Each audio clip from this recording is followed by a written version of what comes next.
Praise the lord. Hallelujah. Good morning. క్రీస్తునందు ప్రియులారా, ఈ ఉదయ కాలంలో మరొక నూతన వాగ్దానంతో మనము ఈ రోజును ప్రారంభించుకుందాము. ఈనాటి దేవుని వాగ్దానము కీర్తనల గ్రంథము 92వ కీర్తన 10వ వచనము. గురుపోతు కొమ్ము వలె నీవు నా కొమ్ము పైకెత్తితివే, క్రొత్త తైలంతో నేను అంటబడితిని. ప్రియులారా, ఇక్కడ కొమ్ము అంటే శక్తి, విజయము, గౌరవము.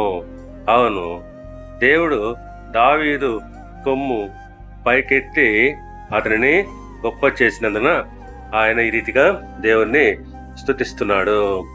అవును, సమూయేలు మొదటి గ్రంథము 2వ అధ్యాయము 1వ వచనం ప్రకారంగా, యెహోవా యందు నాకు మహాబలము కలిగెను, నీ వలన రక్షణను బట్టి సంతోషించుచున్నాను అని అన్న ప్రార్థిస్తుంది. అవును, దేవుడు మనలను బలపరుస్తాడు, శత్రువులపై విజయాన్ని ఇస్తాడు. క్రొత్త తైలంతో అభిషేకము అనగా ఆశీర్వాదము. దేవుడు దావీదును క్రొత్త తైలంతో అభిషేకించాడు. ఆయన పరిశుద్ధ అభిషేకాన్ని పొందుకున్నాడు. ఆ ప్రకారంగానే మనకు దేవుడు నూతన అభిషేకము అనుగ్రహిస్తాడు. కనుక పిల్లరా, దేవుడు మన కొమ్మును పైకెత్తుతాడు, మన జీవితంలో నూతన అభిషేకంతో నింపుతాడు.